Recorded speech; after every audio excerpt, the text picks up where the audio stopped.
अस्सलाम वालेकुम नाज़रीन गिरामी। आज की इस इंटरेस्टिंग वीडियो में इमरान प्रतापगढ़ी साहब ने हद ही कर दी। एएपी के कुछ मेंबरान जो एमएलएज कहलाते हैं वो लोग बीजेपी की पार्टी को बहुत बुरा भला कहा करते थे और अब जो है वो एएपी की पार्टी को छोड़ के मोदी जी के साथ ही हो गए और भाजपा के साथ ही हो गए। उस पे इमरान प्रतापगढ़ी साहब तपे हुए हैं इन पे कि इतना धोखा आवाम को, 1.5 करोड़ आवाम को इतना धोखा देते हो तुम लोग। आइए देखते हैं इमरान साहब ने क्या कहा और मैं फिर एक एक करके वीडियो के एंड पे गिनवाऊंगा कि क्या क्या धोखा इन एमएलएज ने, एएपी के एमएलएज ने इंडिया में क्या किया और अब बीजेपी के साथ इनको क्या मफादात है। आइए देखते हैं। वीडियो को लाइक करें, चैनल को सब्सक्राइब करें, वीडियो को व्हाट्सएप पे जरूर शेयर करें, कमेंट करके बताइएगा वीडियो कैसी लगी। आइए देखते हैं। बड़ा नुकसान माली कर रहे हैं, चमन फूलों से खाली कर रहे हैं, जिन्हें सच्चाई कहनी चाहिए थी वही सबब दलाली कर रहे हैं। नज़्म सुनाने की कोशिश करता हूँ। बहुत खूबसूरत सा ये प्रोग्राम चल रहा है, 4 मिसरे और सुनिएगा साहब। कि इनका ना ईमान है और ना ही कोई दीन है, ना ही कोई दीन है। नहीं, ये चचा की बात नहीं हो रही है। आजकल एक ट्रेंड चल पड़ा है साहब, जितने दागदार लोग रहते हैं वो एक तरफ से कार्यालय में घुसते हैं और दूसरी तरफ से राष्ट्रवादी का सर्टिफिकेट लेकर के निकलते हैं, ठप्पा लग जाता है उनके ऊपर। अभी आजकल हमारे उत्तर प्रदेश से एक राज्यसभा के सांसद साहब घुसे उस कार्यालय में।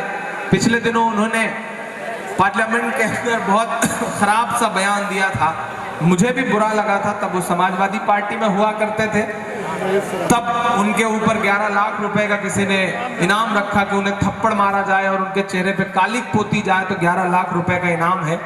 और कल मैं देख रहा था कि वो उसी पार्टी की सदस्यता ग्रहण कर रहे थे। फिर मैं तलाश रहा था कि जो बेचारा 11 लाख का अवार्ड जिसने रखा था वो कहाँ गायब हुआ होगा और उसके दिल पे क्या बीत रही होगी बेचारे भक्त के दिल पर। लेकिन क्या करिएगा साहब, ये चश्मा ही बड़ा अजीब होता है। इनका ना ईमान है और ना ही कोई दीन है।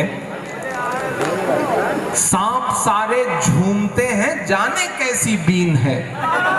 इनका ना ईमान है और ना ही कोई दीन है। सांप सारे झूमते हैं, जाने कैसी बीन है।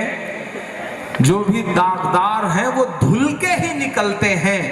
पार्टी है भाजपा या वॉशिंग मशीन है, कुछ समझ में नहीं आता साहब। लेकिन ये बदलाव का एक अजीब सा दौर चल रहा है। मैं 4 मिसरे पढ़ता हूं और कोशिश करता हूं कि थोड़ा थोड़ा आपको उस मोड में ला सकूं जहां से मैं आपको एक नज्म सुनाऊं। बहुत अच्छा सुन रहे हैं, बस इसी तरह से थोड़ी देर मेरे साथ जुड़े रहिएगा। अक्सर मेरे शायर दोस्त, मेरे बड़े बुजुर्ग मुझसे कहते हैं, इमरान साहब कहां से इतनी हिम्मत ला लेते हैं, एक शायर को हुकूमतों से इस तरह आंख से आंख मिला के बात नहीं करनी चाहिए। लेकिन मैं जानता हूं कि मैं दुनिया के किसी भी कोने में खड़ा होकर के जब आपका दर्द गा रहा होता हूं तो मैं उन लम्हों में तन्हा नहीं होता। मेरे साथ लाखों करोड़ों लोगों की दुआएं होती हैं और वही मुझे ताकत देती है। मैं किसी Z+ सिक्योरिटी में नहीं चलता, तन्हा चलता हूं। लेकिन मैं ये जानता हूं कि मोहब्बत कौन करता है, सियासत कौन करता है। मोहब्बत कौन करता है, सियासत कौन करता है। मुझे मालूम है मेरी हिफाजत कौन करता है। मुझे मालूम है मेरी हिफाजत कौन करता है। और हम ही ने लाज रखी है बुजुर्गों की यहाँ, वरना सभी टुकड़ों पे पलते हैं, बगावत कौन करता है। सभी टुकड़ों पे पलते हैं, बगावत कौन करता है। यकीनन मुश्किल दौर है, लेकिन हम अपना लहजा तो नहीं बदल सकते साहब, क्योंकि सच बात की पैरोकारी है। तमाम बड़ों की दुआएं मांगता हूं। बिल्कुल नए तेवर की एक नज्म सुनाता हूं। मेरे बहुत पसंदीदा शायर रहे हैं हबीब जालिब साहब, बगावतों का एक बहुत बड़ा नाम।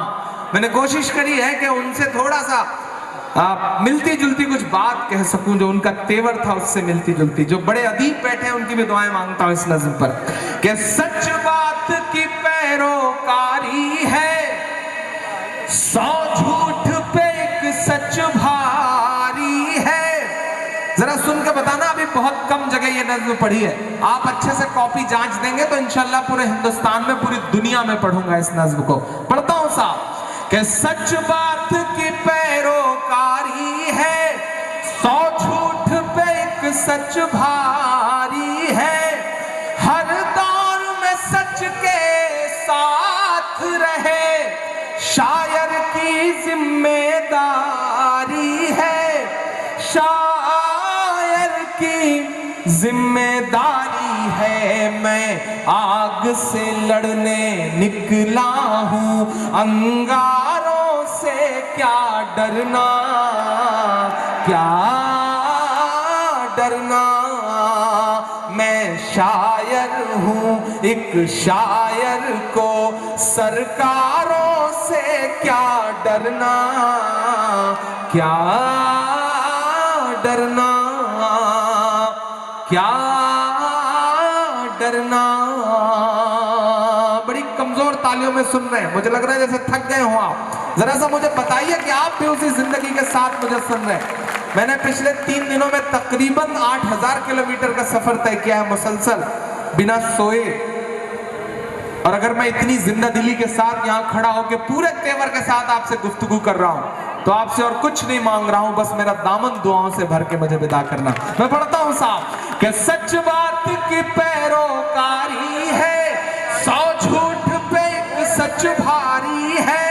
हर दौर में सच के साथ रहे, शायर की जिम्मेदारी है, शायर की जिम्मेदारी है। मैं आग से लड़ने निकला हूँ, अंगारों से क्या डरना, क्या डरना।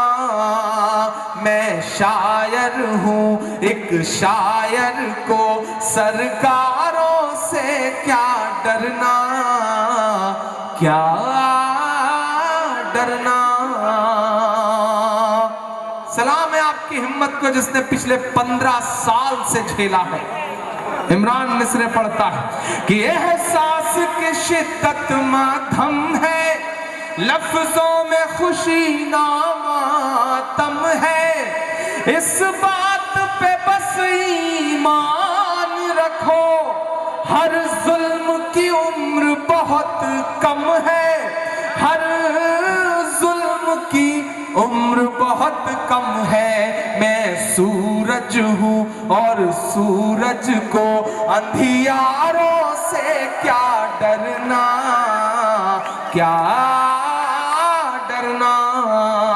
मैं शायर, एक शायर को सरकारों से क्या डरना, क्या डरना। कि झूठों का नारा हारेगा, अल्लाह का मारा हारेगा। कुछ ताकतों को ये लगने लगा है कि वो जो जैसे चाहेंगे वैसे करेंगे, उन्हें कोई हरा नहीं सकता। लेकिन मेरा ईमान बोल रहा है, मैं पढ़ता हूं साहब कि झूठों का नारा हारेगा, अल्लाह का मारा हारेगा। आमीन कहो, आमीन कहो, नमरूद दोबारा हारेगा, नमरूद दोबारा हारेगा। जब जंग पे लड़ने निकले हो, तलवारों से क्या डरना, क्या डरना। मैं शायर हूँ, एक शायर को सरकारों से क्या डरना, क्या डरना। आखिरी बंद पढ़ता हूँ और पीछे तक आपकी मोहब्बत को पुकारता हूँ कि देखे किस हद तक जाएगा, तू जुल्म कहाँ तक ढाएगा। हाँ जुल्म फना होगा एक दिन, और सच का अलम लहराएगा, और सच का अलम लहराएगा। अल्लाह हमारे साथ है तो हथियारों से क्या डरना, क्या डरना। मैं शायर हूँ, एक शायर को सरकारों से क्या डरना, क्या डरना, क्या डरना। के बीते हुए कल से नफरत है, आते हुए पल से नफरत है। उनको कबीर के दोहों से, गालिब की गजल से नफरत है। अरे भाई सुनिएगा ना, के बीते हुए कल से नफरत है, आते हुए पल से नफरत है। उनको कबीर के दोहों से, गालिब की गजल से नफरत है। वो एक इमारत जिस पर दुनिया भर की मोहब्बत नाज करे, वो एक इमारत जिस पर दुनिया भर की मोहब्बत नाज करे। मेरे देश में कुछ बेशर्मों को उस ताजमहल से नफरत है। मेरे देश में कुछ बेशर्मों को उस ताजमहल से नफरत है। और अब बोलता है इमरान कि मुमताज से जोधाबाई तक। बताना जबलपुर वालों की आप में जोश ठंडा नहीं हुआ है कि मुमताज से जोधाबाई तक चाहत ही चाहत पाओगे। बोलो क्या क्या झुठलाओगे, बोलो क्या क्या झुठलाओगे, बोलो क्या क्या झुठलाओगे, बोलो क्या क्या झुठलाओगे। भोपाल से जबलपुर के रास्ते में कई सारी खंडहर इमारतें गवाह हैं इन मिसरों की कि जिस ओर नजर दौड़ाओगे, जिस ओर नजर दौड़ाओगे, हमको ही हमको पाओगे। बोलो क्या क्या झुठलाओगे, बोलो क्या क्या झुठलाओगे, बोलो क्या क्या झुठलाओगे, बोलो क्या क्या झुठलाओगे। मैं एक एक नाम गिनाऊंगा, आपका उन नामों के लिए जो एहतराम है देखना है मुझे कि किस तरह तालियों में बदलता है। कि तलवार उठाई हमने तो, तलवार उठाई जब हमने तो हम टीपू सुल्तान हुए। कमजोर है, इतने में काम नहीं चलेगा। मैं बहुत अजीम शख्सियत का नाम ले रहा हूं, उसी तरह की अजीम ताली भी बजनी चाहिए। यहां से वहां तक इमरान पढ़ता है कि तलवार उठाई हाथों में तो हम टीपू सुल्तान हुए। शहनाई छूली होठों से तो हम बिस्मिल्लाह खान हुए। शहनाई छूली होठों से, थकिएगा मत क्योंकि मैं मुसलसल हर लाइन पे आपको थकाने की कोशिश करूंगा।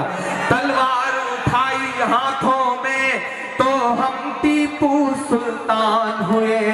शहनाई छूली होठों से तो हम बिस्मिल्लाह खान हुए। संगीत की बारी आई तो अल्लाह रखा रहमान हुए। फिर समेटिएगा अपनी तालियों को, क्योंकि मैं जिस चौक पर खड़ा हूं, जिस जगह पर खड़ा हूं, उसका नाम पिरो सका हूं तो मुझे बताना कि संगीत की बारी आई तो अल्लाह रखा रहमान हुए। गूंज जाए पूरा जबलपुर अगले मिसरे पे कि संगीत की बारी आई तो अल्लाह रखा रहमान हुए। सरहद की हिफाजत की खातिर अब्दुल हमीद उस्मान हुए। सरहद की हिफाजत की खातिर अब्दुल हमीद उस्मान हुए।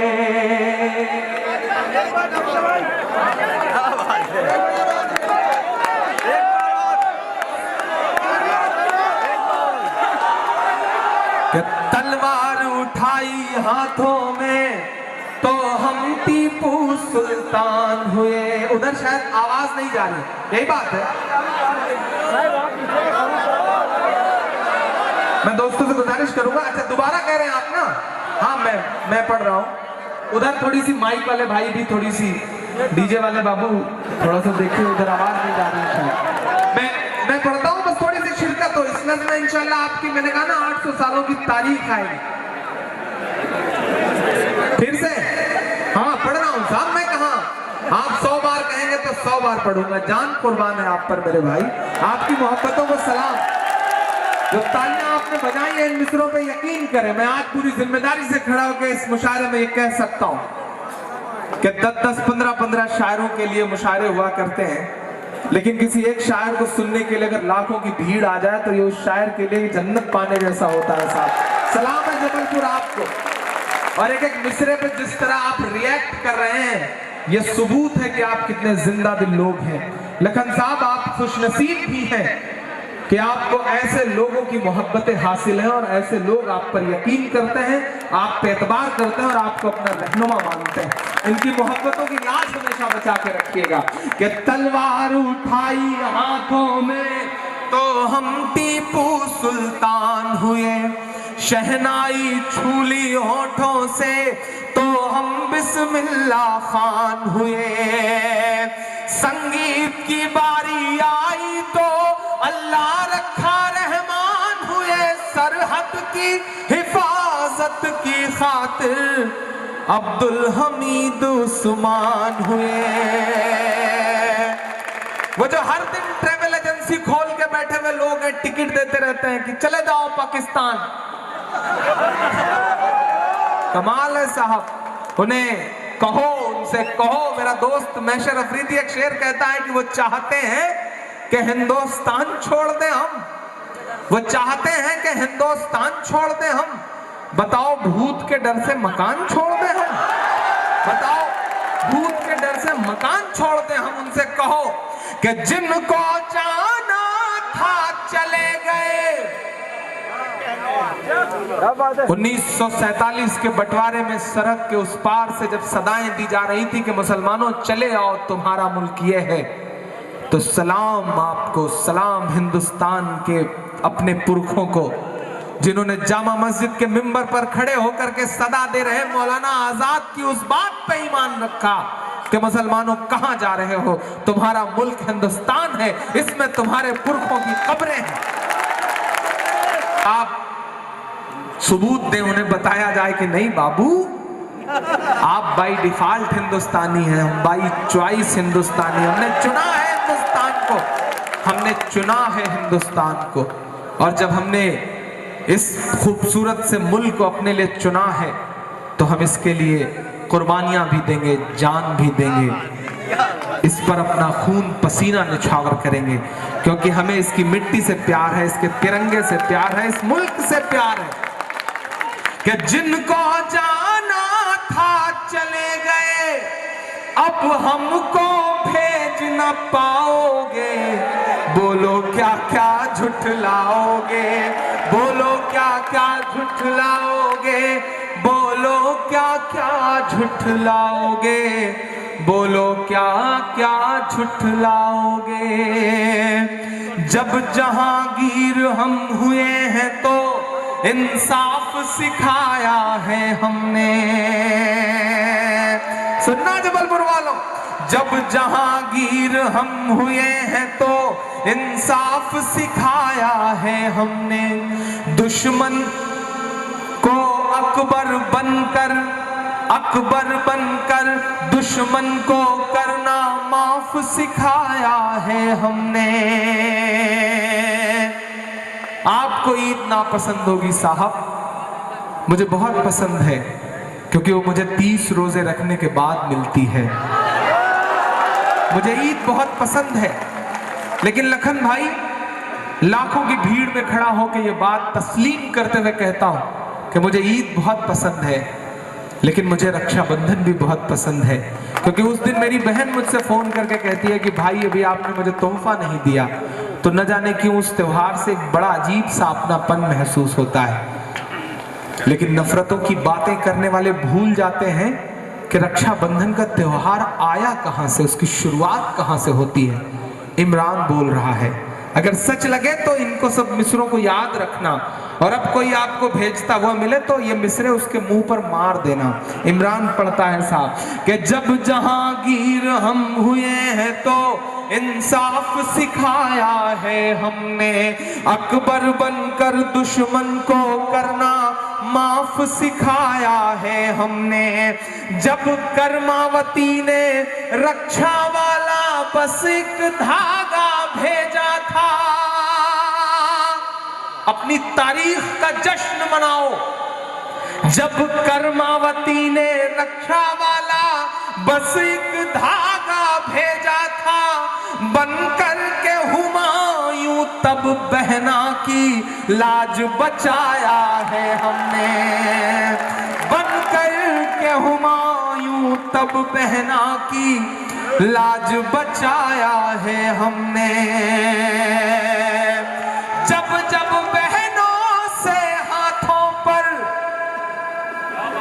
जब जब बहनों से हाथों पर अपने राखी बंधवाओगे, हमको ही हमको पाओगे। बोलो क्या क्या झुठलाओगे, बोलो क्या क्या झुठलाओगे, बोलो क्या क्या झुठलाओगे।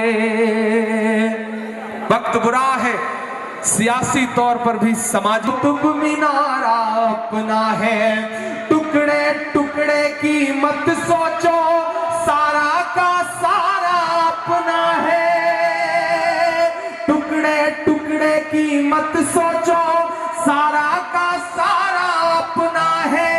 15 अगस्त का लाल किला वो भी तो हमारा अपना है। तो नाज़रीन किरामी, ये थी आज की इंटरेस्टिंग वीडियो जिसमें इमरान प्रतापगढ़ी साहब ने इन AAP जो पार्टी है, आम आदमी पार्टी के 7 जो तकरीबन MLAs हैं, उन्होंने जो है वो अपनी पार्टी को छोड़ के मोदी की पार्टी को ज्वाइन किया। यही 2 नंबरी है और कुछ नहीं है। सियासत का नाम बेईमानी और कुछ भी नहीं है। अब ये राघु चड्ढा जो है, राघु चड्ढा ने राज्यसभा में एक मशहूर तकरीर में मोदी हुकूमत के टैक्स निज़ाम का मजाक उड़ाते हुए कहा कि उठने पर टैक्स, सोने पर टैक्स, रोने पर टैक्स, किताबों, सब्जियों, गाड़ियों और घरों पर टैक्स। ये तो जुल्म है, पूरी दुनिया में हो रहा है। अवाम को अगर रिलीफ देते हैं तो वो मुल्क देते हैं जैसे अरब मुल्क कंट्रीज अपनी अवाम को बहुत रिलीफ देते हैं, हमारे खिलाफ मत बोलना। और वो उनको पेट्रोल ज़मीन से आ रहा है और वो रिलीफ देते हैं। इंडिया है और इस तरह आसपास के ममालिक हैं, यहाँ पेट्रोल ज़मीन से आता नहीं, IMF से पैसा लेके चले हैं ये, और अब जनाब वाले कर्जे में डूबते जा रहे हैं, डूबते जा रहे हैं, डूबते जा रहे हैं। अच्छा जी, तो ये एक इसने कहा था और अब फिर मोदी के साथ हो गया। यानी वो टैक्स जो तुम ले रहे हो, आवाम से खा रहे हो, कुछ हमें भी दो। महंगाई और मुतवसत तबके की तबाही, राघु चड्ढा ने कहा था कि चड्ढा ने बार बार कहा कि मोदी हुकूमत की पॉलिसियों से मुतवसत तबका महंगाई और बिलवास्ता टैक्सों की चक्की में पिस रहा है। अब बताओ। इसी तरह आम आदमी पार्टी के लोगों ने यह भी कहा कि मोदी हुकूमत पर इल्ज़ाम है कि वो तमाम इख्तियारात एक दफ्तर में मरकूज कर रहे हैं और हिंदुस्तान के वफाकी ढांचे को कमज़ोर किया जा रहा है। ये भी इन्होंने ही कहा था और आज साथ हो गए। क्या कहा जाए, क्या क्या कहें हम आगे। अच्छा, एक इन्हीं AAP के MLAs ने कहा था कि सोशल मीडिया और अवामी प्लेटफॉर्म पर मोदी हुकूमत पर कोई क्रोनी जो वो यानी चहीते सरमायादारों को नवाजने का इल्ज़ाम लगाया था। उन्होंने कहा कि माशी पॉलिसियाँ सिर्फ चंद बड़ी कंपनियों के फ़ायदे के लिए बनाई जा रही हैं। बीजेपी में जाने के बाद ये तमाम पोस्ट्स डिलीट कर दी गई। अब बताओ यार, तुम लोग इतने बेईमान हो गए हो पैसे के लिए। अच्छा, इसी तरह आते हैं कि हम इन्हीं AAP पार्टी के MLAs ने कहा था कि मोदी हुकूमत के दौर में बेरोज़गारी के बहरान को बार बार पार्लियामेंट में उठाया और उसे नस्लों का बहरान करार दिया। उनकी बेरोज़गारी और GST पर तकरीरें वायरल हुई और वो नौजवानों के हीरो बन गए। उन्होंने मोदी के अच्छे दिन के वादे को झूठ करार दिया और उसी के साथ ही शामिल हो गए हैं। अच्छा, इसी तरह तनख्वाहों को महंगाई से जोड़ने का जो इन्होंने प्रोपेगेंडा किया एएपी पार्टी के एमएलएस ने, कि बजट सेशन में मुतालबा किया कि जैसे दुनिया के बड़े बड़े ममालिक में तनख्वाहें महंगाई से मुंसलिक होती हैं, ये आजकल एआई आ गया, आजकल सॉफ्टवेयर्स आ गए हैं, जिन जिन पर्पस से, जिन जिन वजूहात से महंगाई बढ़ती है, उन्हीं उन्हीं महंगाई की रेशो से, परसेंटेज से ऑटोमेटिकली कंप्यूटर हर बंदे की मुल्क के अंदर तनख्वाह बढ़ा देता है। जब ये सिस्टम आ जाता है ना, तो फिर हुकूमतें महंगाई बढ़ाया ही नहीं करती, उन्हें पता है कि जेब से इतना फिर देना पड़ेगा। और अब इंडिया में क्या हो रहा है कि वो सिस्टम तो है नहीं कि ऑटोमेटिकली पता चल जाए कि 1 रुपया बढ़ा है तो 20 पैसे उसके कर्नल के अकाउंट में बढ़ेंगे उसकी तनख्वाह में, 10 पैसे सिपाही की तनख्वाह में बढ़ेंगे, 5 पैसे जज की तनख्वाह में बढ़ेंगे, ऑटोमेटिकली हो जाएगा। वो बना लेते तो आज ये हाल ना होता। वो है नहीं, बस महंगाई बढ़ाए जाओ और आवाम को कुछ मत दो, खुद खाते हैं वही बैठ के। अच्छा, बजट सेशन में मुतालबा किया कि जैसे दुनिया के बड़े बड़े ममालिक में तनख्वाहें महंगाई से मुंसलिक होती हैं, हिंदुस्तान में भी ऐसा होना चाहिए। उन्होंने मोदी हुकूमत की बजट की रिपोर्ट कार्ड बनाकर मुतवस्सित तबके को मिलने वाली कोई रिलीफ ना मिलने पर तनकीद की। निजी शोबे की जमूद में पड़ी तनख्वाहों को मोदी पॉलिसी की नाकामी करार देने के बाद फिर उन्हीं के साथ हो गए। अब बताओ, जाए तो बंदा कहाँ जाए। अच्छा, इसी तरह इसी एएपी पार्टी के लोगों ने कहा था कि अपनी माली महारत का इस्तेमाल करते हुए मोदी हुकूमत ने यूनियन बजट को अवाम दुश्मन करार दिया और उसे तार तार किया। उन्होंने दिल्ली सर्विसेज बिल की भी सख्त मुखालफत की। उनकी ये तकरीरें वायरल हुई और उन्हें जनरेशन रेड का सियासी आइकन बना दिया गया और फिर मोदी के साथ हो गए। उफ़ो, मैं कहाँ जाऊं, बोलना पड़ता है। अच्छा, आगे देखें, अमित शाह पर कानून साजी में जल्दबाजी का इल्ज़ाम भी इन्होंने लगाया था एएपी पार्टी वालों ने, कि अमित शाह पर इल्ज़ाम लगाया कि कवानीन को बग़ैर मुशावरत और बहस के ज़ेर ज़बरदस्ती पास करवाया जा रहा है। उन्होंने कहा कि यह तर्ज़ अमल जमहूरी रिवायात के ख़िलाफ़ है। इस पर जो है वो लोगों ने तेज़ रद्द-ए-अमल दिखाया और उसके बाद मोदी के साथ हो गए। तौबा या अल्लाह। आगे बहुत सारी बातें हैं। कहने का मकसद ये है कि पूरी दुनिया के तमाम कंट्रीज की आवाम की पिसाई हो रही है पेट्रो डॉलर की वजह से, या इसके अलावा और भी वजूहात हैं। और पेट्रो डॉलर की पॉलिसी के साथ साथ दूसरी पॉलिसी आईएमएफ के कर्जे देने की है। इन दोनों पॉलिसीज की वजह से पूरी दुनिया में सियासतदान, प्राइम मिनिस्टर, प्रेसिडेंट और जितने भी लोग आवाम के सामने होते हैं, हकीकत में ये लोग नहीं हैं मुल्क चलाने वाले, ये ज़हन में रखिएगा। तो ये सारे के सारे क्या बन गए हैं, कंट्रोल, रिमोट कंट्रोल बन गए हैं। मतलब जिस तरह कंप्यूटर को हम एलईडी को, एलसीडी को, एक टेलीविज़न को रिमोट से कंट्रोल करते हैं, ऐसे इनको कंट्रोल किया जा रहा है पूरी दुनिया के सियासतदानों को। और पीछे कौन है कंट्रोल करने वाला? स्टैब्लिशमेंट। और स्टैब्लिशमेंट को कौन कंट्रोल करने वाला है? वो अमेरिका। और अमेरिका को ये पॉलिसियाँ देने वाला कौन है? इजराइल। क्योंकि ब्रिटिश हुकूमत के पार्लियामेंट में भी 20% ज्यूज़ हैं और अमेरिकन पार्लियामेंट में तो नायब सदर ही यहूदी है और जो है वो क्या नाम है, जेडी वेंस, वो भी यहूदी हैं। तो सारे करता धरता तो यहूदी हैं। इनकी नज़र पूरी दुनिया पे है और 300-400 साल से है। अब जब पूरी दुनिया को पता चल गया तो कोई कुछ कर नहीं सकता। स्टैब्लिशमेंट भी हर मुल्क की कुछ नहीं कर सकती। टट्टू बन गए हैं, लट्टू बन गए हैं और सियासतदान भी कोई कुछ नहीं कर सकते। और ये पैसा किसको जा रहा है? अमेरिका को। अमेरिका किसको पैसा दे रहा है? इजराइल को। ये बात पूरी दुनिया के सामने खुल के आ चुकी है और कोई कुछ कर नहीं सकता। अब इसका हल क्या होगा? मैं तो हमेशा कहता आ रहा हूँ अपनी वीडियोस के अंदर कि हज़रत ईसा अलैहिस्सलाम तशरीफ़ लाएंगे, मेहदी अलैहिस्सलाम तशरीफ़ लाएंगे और दज्जाल को मारेंगे, यहूदियों को ख़त्म करेंगे, यहूदियों के साथ जो देने वाले ईसाई थे वो भी ख़त्म होंगे। फिर जान छूटेगी जाके पूरी दुनिया की। स्टैब्लिशमेंट भी ख़त्म हो जानी है, सियासतदान भी ख़त्म हो जाने हैं और पूरी दुनिया पे एक ही सदर होगा, हज़रत ईसा अलैहिस्सलाम जो इस्लामी हुकूमत को नाफिज करेंगे, उनके साथ मेहदी अलैहिस्सलाम होंगे जो इस्लामी हुकूमत को नाफिज करेंगे, और हम और आप अगर ज़िंदा हुए तो राहत का सांस लेंगे, वरना तो वैसे ही मरते जा रहे हैं। डेली 2 लाख, तकरीबन 2,70,000 या इसके करीब डेली लोग पूरी दुनिया में मरते हैं। और नहीं, 2,70,000 पैदा होते हैं, 3 लाख पैदा होते हैं, 2,27,000 से 30,000 डेली दुनिया में मरते हैं। तो मर रहे हैं, मरना है वैसे भी, लेकिन कहने का मकसद ये है कि बर्बादी यहाँ हुई पड़ी है कि कंट्रोल मेरे हाथ में है नहीं, आपके हाथ में है नहीं। बस अल्लाह मदद फरमाए हमारी। वीडियो कैसी लगी? वीडियो को लाइक करें, चैनल को सब्सक्राइब करें, वीडियो को व्हाट्सएप पे जरूर शेयर करें, कमेंट करके बताइएगा वीडियो कैसी लगी। मिलते हैं नेक्स्ट वीडियो में। अस्सलाम वालेकुम।